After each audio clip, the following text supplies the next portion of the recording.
Եվրոպացի բարձրաստիճան պաշտոնյաները շարունակում են սադրել Հյուսիսում արջին Ֆրանսիայի նախագահ Մակրոնն է անհանգիստ։ Ասում է, Հայաստանի տարածքում դեռևս 4000 ռուս զինվոր կա, այդ թվում ըստ Ֆրանսիայի առաջնորդի ավելի քան 1000 սահմանապահ։ Հետևաբար Եվրոպան պետք է պարտավորվի օգնել երկրին ավելի անկախ կերպով պաշտպանել իր սահմանները։ Ակնարկը ռուսական ռազմաբազան հանելու մասին, քաղաքական օրակարգում այս պայմանության նման հարց չունենք, գործող պայմանագիրը դեռ բավականին տևական ժամանակ գործելու է, բայց Փաշինյանի կառավարությունը ինքնին նման հարց իր առջև չի դնում։ Հետո Մակրոնը 6 տարի հետ գնաց փորձելով թարմացնել հայ ազգի ծանր հիշողությունները։ Ադրբեջանի հարձակումը Արցախի Հայաստանի վրա եւ այստեղ Մակրոնը կրկին մեղադրեց Ռուսաստանին։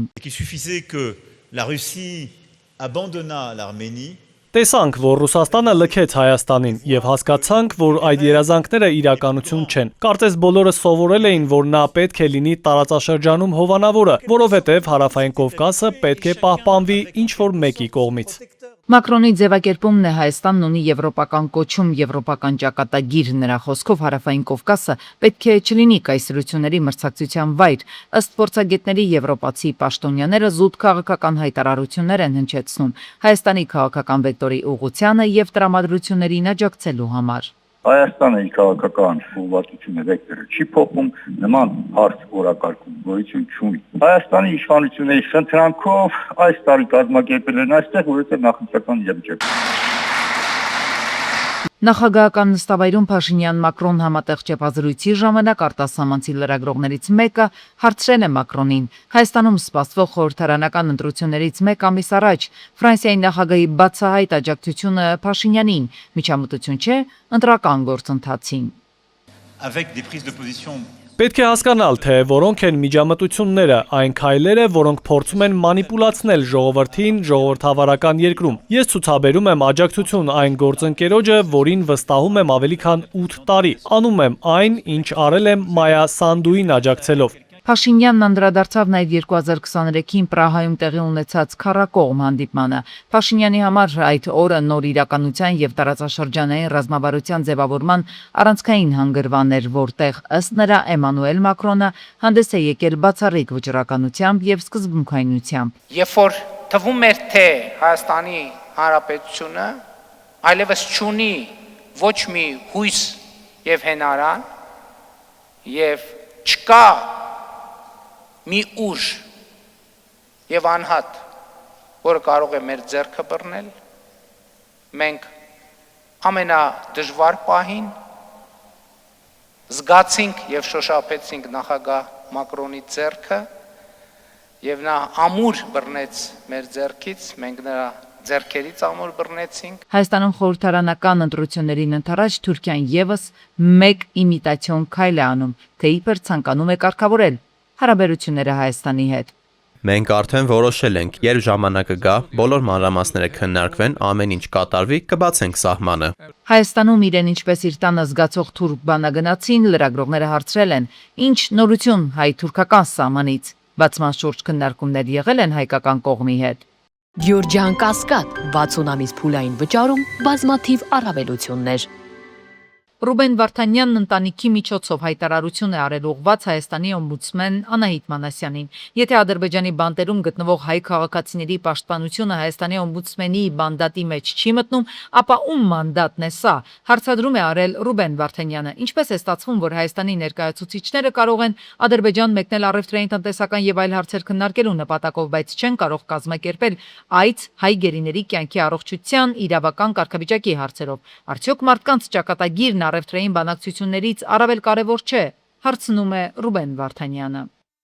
Ինչու մինչև օրս բանտարկյալներին ամենաանհրաժեշտ իրեր փոխանցելու նորմալ մեխանիզմ կազմակերպված չէ։ Մի շարք անձինք արդեն ավելի քան 1 տարի ոչինչ չեն ստանում։ Շատերը նորմալ հագուստ չունեն։ Հնարավորություն չկա ստանալ այն, ինչ իրականում անհրաժեշտ է, հաշվի առնելով նրանց տարիքը, առողջական վիճակը եւ պահման կենցաղային պայմանները։ Այստեղ պահվողների շարքում կան տարեց 70 տարեկանից բարձր մարդիկ, առողջական լուրջ խնդիրներ ունեցող մարդիկ։ Եթե ատամ չունեցող մարդուն չորամիրգ են տալիս, դա օգնություն չէ, դա նվաստացում է։ Արցախի ազգային ժողովի նախկին նախագահ Դավիթ Իշխանյանը, ով գտնվում է Բաքվի բանտում, դիմել է Հայաստանի մարդու իրավունքների պաշտպանին, խնդրելով այցելել իրեն եւ իջնորդել իր գործի նյութերը փոխանցելու հարցում։ Նա նշել է, որ դատավարությունը ընթացել է միջազգային եւ ներպետական ընթացակարգերի խախտումներով, իսկ իր վերջին խոսքի մի մասը չի թույլատրվել ամբողջությամբ հնչեցնել։ Նա նաեւ հայտնել է, որ Ադրբեջանի ՄԻՊ-ին արդեն փոխանցվել է դիմում դատական փաստաթղթերի ամբողջական տարբերակը ընտանիքին տրամադրելու խնդրանքով եւ հույս հայտնել, որ նույնը կարվի նաեւ Հայաստանի ՄԻՊ-ի միջնորդությամբ։ Ինչու պետք է Ադրբեջանն ավելի շուտ հասներ Հայաստանի սարերին, քան հայկական զինված ուժերը կհասնեին իրենց դիրքերը։ Ազգային ժողովի ընդդիմադիր խմբակցության падգամավորը համարում է, որ պատասխանատվություն պետք է կրեն ուժային կառույցները, ովքեր 44-օրյա պատերազմին մարտի դաշտում են եղել եւ որոնց սխալների պատճառով թշնամին հաջողություն ունեցավ։ Կան քրեական գործեր, ովքեր որ պատասխանատվություն են կրում պատերազմի համար։ Ոստիկանական այն ստորաբաժանումները, որոնք որ պատերազմի դաշտում զգալի մասով հետնահանջ են ունեցել եւ չեն կարողացել կարգ ու կանոն հաստատել պատերազմի դաշտում։ Ընդ որում նաև ռազմական ոստիկանության պետը, որը որ մարտի դաշտում կարգ ու կանոն հաստատելու, օրինականություն պահպանելու համար անմիջական պատասխանատվություն պետք է կրի։ Ինչ ուզում եք ասեք, թռնեք վերև, իջնեք ցած, հարգելի հայրենակիցներ, այսօրվա այս ողբերգական վիճակի Արցախի անկման համար պատասխանատու է այսօրվա իշխանությունը։ ԿՊԱ-ականներն էլ մեղավորության սլաքները ուղեցին ընդդիմության կողմը, հայտնելով, թե օրինակ արցախցիները լքեցին իրենց հայրենիքը, քանի որ ըստ Ռուբեն Ռուբինյանի ստորագրվեց Արցախի լուծարման փաստաթուղթը։ Ղարաբաղը հայկական էր մինչև 2023 թվականի սեպտեմբերը, երբ որ դուք իշխանությունը վերցրեցիք Ղարաբաղում, ձեր դրածոյին դրեցիք ընդ նախագահ,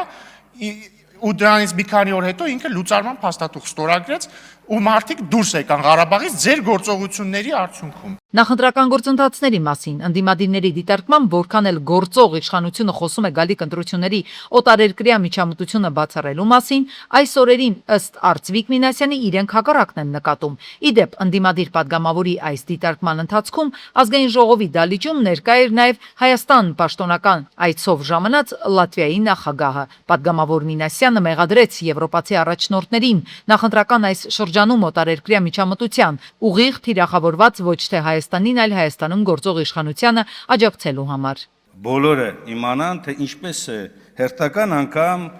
իշխող քաղաքացիական պայմանագիրը Նիկոլ Փաշինյանի գլխավորությամբ օգտագործում օտարերկրյա ուժերը սեփական աթոռ եւ իշխանությունը պահելու համար։ Donnez votre soutien au Premier ministre. Իդեպ նախագահական նստավայրում Փաշինյան-Մակրոն համատեղ ճեպազրույցի ժամանակ արտասահմանցի լրագրողներից մեկն էր հարցրել Մակրոնին։ Հայաստանում սպասվող խորհրդարանական ընտրություններից մեկ ամիս առաջ նրա բացահայտ աջակցությունը Փաշինյանին միջամտություն չէ ընտրությունների գործընթացին։ Մակրոնն էլ հայտնել էր, թե միջամտություններն այն քայլերն են, որոնք փորձում են մանիպուլացնել ժողովրդին ժողովրդավարական երկրում։ Avec des prises de position. Պետք է հասկանալ, թե որոնք են միջամտությունները, այն քայլերը, որոնք փորձում են մանիպուլացնել ժողովրդին ժողովրդավարական երկրում։ Հենց Մակրոնն այստեղ ասաց, թե ինքն անում է այն, ինչ արել է Մոլդովայի նախագահ Մայա Սանդուին աջակցելով։ Հավելեց նաև, թե իր արածը բաց դեմքով միջամտություն է, մինչդեռ կան այլ միջամտություններ օտարերկրյա գործակալների միջոցով, որոնք ըստ Ֆրանսիայի նախագահի փորձում են կեղծել ժողովրդավարությունը։ Արարատի պարզ տեսարանով Երևանը վաղ առավոտից եվրոպացի բարձրաստիճան պաշտոնյաների միկրոբլոգներում էր։ Նախքան Հայաստանի մայրաքաղաքը կդառնար աշխարհամասի քաղաքական քննարկումների էպիկենտրոնը։ Նույն այս ընթացքում միջազգային մամուլի գլխագրերում նույնպես Հայաստանն էր։ Բրիտանական Guardian-ը գրեց. մեջբերում Եվրոպան խորացնում է կապերը Հայաստանի հետ, քանի որ ռուսական ազդեցությունն այստեղ նվազել է Ուկրաինա լայնածավալ ներխուժումից հետո։ Պարբերականը նաև տեղեկություններ հրապարակեց Երևան-Բրյուսել մերձեցման օրակարգից։ Սպասվում է, որ երեքշաբթի Հայաստանի վարչապետ Նիկոլ Փաշինյանը, Եվրամիության առաջնորդներ Ուրսուլա ֆոն դեր Լայենը եւ Անտոնիո Կոստան պաշտոնապես կողջունեն Հայաստանում արտաքին միջամտությանը հակազդելու Եվրամիության առաքելության գաղափարը Երևանի գագաթնաժողովում, որտեղ նրանք նրանք նաև կքննարկեն էներգետիկայի, տրանսպորտի եւ տնտեսական աջակցության հարցեր։ Այս լրատվամիջոցի տեղեկություններով Եվրոպան ստեղծում է մինչև 30 քաղաքացիական փորձագետից բաղկացած թիմ, բարելավելու ինչպես իրենք են ձևակերպում ռուսական կիբերհարձակումների, տեղեկատվության մանիպուլյացիայի եւ միջամտության նկատմամբ Երևանի արձագանքելու կարողությունները, ինչպես նաև հակազդելու անօրինական ֆինանսական հոսքերին։ Ընդ որում փորձագետների այս նոր թիմը իր աշխատանքը սկսելու է հունիսի 7-ից խորհրդարանական ընտրություններից հետո, այսինքն այն կապ չունի Միության արտաքին ծառայության հիբրիդային արագ արձագանքման թիմի հետ, որի կարճաժամկետ ծրագրերը կյանքի են կոչվելու մինչև քվեարկության օրը, ինչը ըստ Գարդիանի հրապարակման կարևոր է որոշելու համար, թե արդյոք Հայաստանը շարունակում է մնալ արևմտամետ ուղու վրա։ Երևանի արևմտյան նախապատվության մասին գրում են նաև ռուսական լրատվամիջոցները, հիշեցնելով, որ սա զայրացրել է Կրեմլին։ Ընդ որում այս լրատվականները իմիջայլոց նաև շեշտում են, թե այն հավաքը, որը այս անգամ Կովկասում Ռուսաստանի երբեմնի ամենահավատարիմ դաշնակից Հայաստանն է հյուրընկալել, որպես հարթակ ստեղծվել է ընդդեմ Ռուսաստանի նոր աշխարհակարգի ձևավորման մասին Մոսկվա ազդանշան ուղարկելու համար։ Դաշնության նախագահի խոսնակն է հայտարարել. Եվրամիությունը մոբիլիզացվում է կեղծ ռուսաֆոբիան որպես ձգան օգտագործելով։ Սա հանգեցնում է կոշտ դիմակայության։ Դուք տեսնում եք, որ եվրոպացիները մոբիլիզացվում են որպես ձգան օգտագործելով այս կեղծ ռուսաֆոբիան։ Նրանք պատրաստ են մեծ գումարներ ծախսել ռազմական շինարարության վրա, եւ այս ամենը իհարկե մեզ տանում է դեպի շատ կոշտ դիմակայության շրջան, առաջին հերթին Եվրոպայի հետ։ Իսկ որքանով է Եվրոպան հավատարիմ հենց այն նույն արժեքներին, որոնք անձամբ է հռչակել։ Մինչև մարզահամերգայինի դահլիճում եվրոպացի պաշտոնյաները քաղաքական քննարկումների մեջ էին, համալիրի աստիճանների ներքևում այդպես էլ չխլացավ, ինչպես բռնատեղահանված արցախցիների խախտված իրավունքների, այնպես էլ Բաքվում ապօրինաբար պահվող հայ գերիների ազատ արձակման հարցով բողոքի ձայնը։ Free Armenian hostages! Free Armenian hostages! Երևանի արևմտյան անցուդարձին անհաղորդ չմնացին նաև քաղաքական ուժերը։ Չնայած անձրևին Կիևյան կամրջով անցավ բողոքի երթը, ապա նաև խորհրդանշական ակցիա քաղաքապետարանի դիմաց։ Այստեղ նաև անցնում դառնում են եվրաչինովնիկները։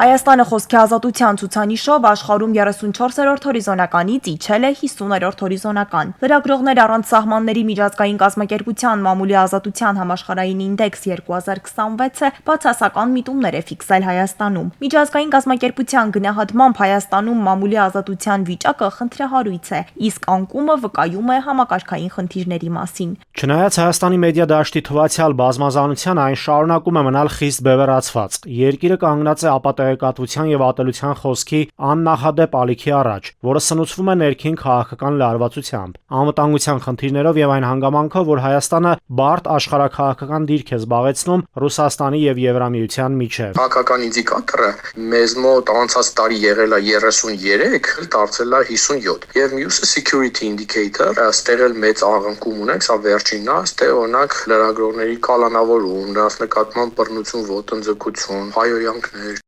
Միջազգային կազմակերպության զեկույցի համաձայն Հայաստանում մեդիայի բևեռացումը արտացոլում է քաղաքական դաշտի պառակտումը, հատկապես գայուն են Ադրբեջանի հետ բանակցությունները ու Հայաստան-Ռուսաստան հարաբերությունները։ Այս թեմաների շուրջ լրագրողները հաճախ դառնում են համակարգված ապատեղեկատվական արշավների եւ թիրախային հարձակումների զոհ։ Թեև զրպարտությունն ապաքրեականացված է, իրավական միջավայրը շարունակում է թերի պաշտպանել մամուլի ազատությունը։ Պետական գերատեսչությունների կողմից տեղեկատվության հասանելիությունը սահմանափակվում է, իսկ դատական համակարգի գործիքներով ճնշումը մեդիայի նկատմամբ խթանում է ինքնագրաքննությունը։ Երբ երկրում լարվածությունն աճում է, երբ լինում են պատերազմներ, քաղաքական իրադարձություններ, բնականաբար աճում են լրագրողների դեմ բռնությունների դեպքերը, աճում են քրեական գործերը, ցուցանիշն էլ հաջորդ տարի ենթադրաբար նվազում է։ Հայաստանում տեղեկատվության հիմնական աղբյուրը բնակչության մեծ մասի համար սոցիալական մեդիան է։ Հեռարձակվող եւ էլեկտրոնային մեդիայի մեծ մասն էլ շարունակում է գտնվել քաղաքական եւ տնտեսական ազդեցությունների ներքո։ Սոցցանցերում մեզ մոտ բավական անհանդուրժողական վերաբերմունք կա լրագրողների նկատմամբ, օրինակ ընդդիմադիր ուժերը, գործիչները քարկոծում են իշխանությունների նկատմամբ ավելի կառուցողական տրամադրված լրատվամիջոցներին կամ չեզոքներին, իշխանությունները քարկոծում են ընդդիմադիր լրատվամիջոցներին։ Փորձագետները նշում են, որ Հայաստանում մամուլի ազատության վիճակը գալիք ամիսներին եւ տարիներին մեծապես կախված է լինելու ընտրական գործընթացների ավարտով։ միջոցով։ Եթե ընտրություններից հետո չգրանցվեն ցնցումներ, ապա խոսքի ազատության ցուցանիշները կբարելավվեն, քանի որ մեդիայի նկատմամբ ճնշումների պատճառներ չեն լինի։ Հակառակ դեպքում ոչ ստաբիլ վիճակը կարող է հանգեցնել մեդիայի ազատության մակարդակի վատթարացման։ Ընտրություններից առաջ իրավական կարևոր մի հարց շարունակում է բաց մնալ։ Ինչպես այն ընտրություններին մասնակցելու տնային կալանքի տակ գտնվող անձինք։ Թեման հայտնվել է հանրային քննարկումների կենտրոնում, առաջ բերելով ոչ միայն իրավական, այլև մարդու իրավունքների ապահովման հետ կապված հարցեր։ Արդարադատության փոխնախարարը ազգային ժողովի ամբիոնից հայտարարել էր, որ տնային կալանքի տակ գտնվող անձինք քվեարկելու հնարավորություն կստանան պետության, այդ թվում նաև արդարադատության նախարարության եւ ենթակա կառույցների պարտավոր պարտականությունն է այդ իրավունքը ապահովելուն ուղղված միջոցներ ձեռնարկել, ինչի հետ կապված աշխատանքային խումբ է ձևավորվել եւ այդ տեխնիկական խնդիրները մենք քննարկենք։ Այս հայտարարությունից օրեր անց Արդարադատության նախարարությունը հերթական տեղեկությունը տարածեց թեմայի վերաբերյալ, ըստ որի աշխատանքային քննարկում են անցկացրել եւ ձեռք բերել համագործակցության պայմանավորվածություն, բայց այստեղ փաստաբանները նկատում են, որ խնդրի համակարգային լուծման համար անհրաժեշտ է, որ օրենքում համապատասխան փոփոխություններ կատարվեն։ Տնային կալանքի տակ գտնվող անձը երբ կարիք է ունենում բժշկական օգնության, պատժամիջոցության դեպքերից դիմում են դատարանին, դատարանը տարեկացնում է դատախազին եւ հետագայում որոշում է կայացնում, որ անձը այսօր այս ինջանին կարող է դիմել բժշկության։ Դա իհարկե եւս հարցի լուծում չէ, քանի որ անձը եթե ունի հրատապ բժշկական օգնության կարիք, ստացվում է, որ հարկադրված է սպասել մի քանի օր։ Սահմանադրությամբ ազգային ժողովի ընտրության կամ հանրաքվեի օրը 18 տարին լրացած քաղաքացիները ունեն ընտրելու եւ հանրաքվեին մասնակցելու իրավունք։ Բացառությամբ դատարանի օրինական ուժի մեջ մտած վճռով անգործունակ ճանաչված, ինչպես նաեւ դիտավորությամբ կատարված ծանր հանցանքների համար դատապարտված եւ պատիժը կրող անձինք։ Մասնագետները սակայն չեն բացառում, որ անձանց ընտրատեղամասեր ուղեկցելու հարցերում առաջանան որոշակի խնդիրներ։ Առաջարկում են դիմել վարույթն իրականացնող մարմիններին, հղում անելով սահմանադրական իրավունքի իրացման անհրաժեշտության վրա։ Հաշվի առնելով էլեկտրոնային սարքերով նաև հսկողության տակ գտնվելու հանգամանքը, նույնիսկ ուղեկցություն պետք չի այդ անձանց, միևնույն սարքով երևում է այդ անձը որտեղ է։ Բնականաբար յուրաքանչյուր կարող է դել բացառապես իր ընտրատեղամասը։ Հետևաբար շատ հանգիստ հետագայում կարելի է վերհանել այդ անձը խախտում թույլ տվեց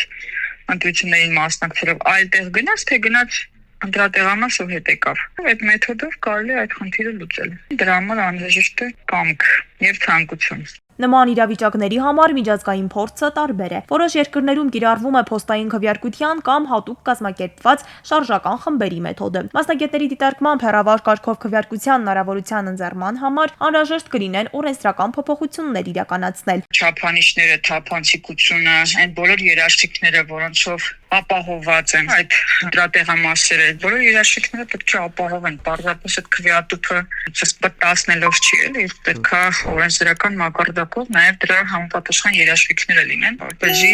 հնարավոր կեղծիքների հնարավորությունն էլ բացառվի։ Ընտրություններին մնացած ժամանակը սահմանափակ է, իսկ հարցը դեռևս անորոշ։ Մասնագետները հստակեցնում են, խոսքը վերաբերում է ընտրական իրավունքի իրացմանը, որը յուրաքանչյուր ժողովրդավարական պետության հիմքում է։